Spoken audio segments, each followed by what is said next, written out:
Good morning, જય માતાજી બધાને. કેમ છો બધા? સરસ મજાનું સવાર પડી ગયું છે અને સૂરજ દાદાના દર્શન કરીને મેં મારા દિવસની શરૂઆત કરી દીધી. આજે પણ સવારથી જ આવા સરસ વાદળા હતા, પણ અમારે તો વરસાદ આવે તેથી સાચો.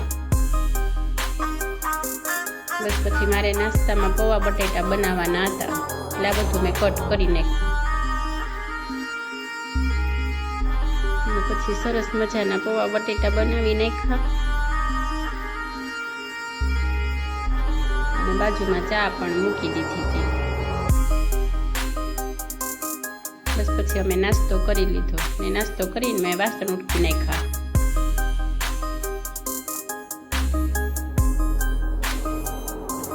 નીલ તો સવારમાં આનો નાસ્તો કરી લીધો આજે તો એને નાળિયેર પાણી.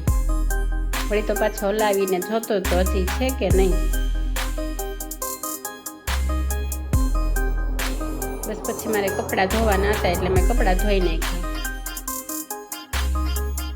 આટલા નાના મોટા કામ કર્યા ત્યાં તો બપોરના જમવાનો ટાઈમ થઈ જાય વળી, એટલે જમવાનું બનાવી નાખ્યું. ભીંડાનું શાક અને રોટલી સાથે ઠંડી ઠંડી છાશ.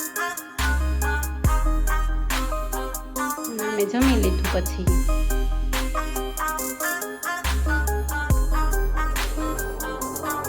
જમીને હજી નીરને સૂવું નહોતું એટલે આવા નાટક હાલતા. માંડ આજ તો સુવડાવ્યો નીરને. ને વળી પાછું ઉઠીને પછી 12 ચક્કર લગાવવા વયા ગયા.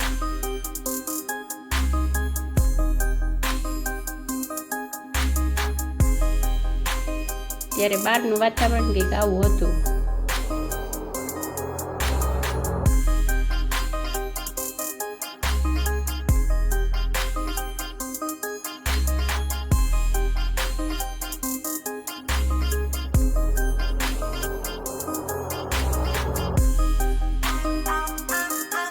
નીલને તો મજા આવી ગઈ બધા વાહન જોવાની તો છે.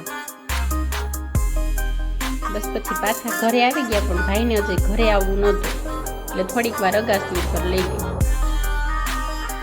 ત્યાં પણ એકદમ સરસ ઠંડો પવન આવતો હતો અને વાતાવરણ પણ એકદમ સરસ હતું.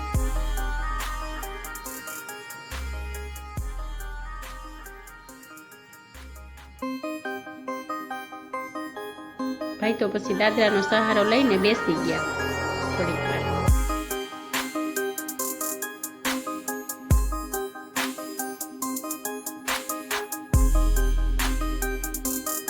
બસ પછી મેં નીચે આવીને ગાંઠિયાનું શાક બનાવી નાખ્યું અને રોટલી તો બપોરની પડી હતી, જમી લીધી. પછી ને વળી જમીને પાછા અમે બહાર નીકળી ગયા.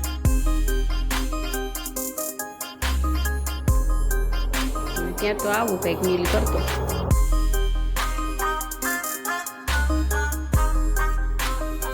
થોડેક દૂર ગયા ત્યાં તો એટલું અંધારું કંઈ દેખાતું નહોતું. બાજુની બિલ્ડિંગની લાઈટો દેખાય ખાલી.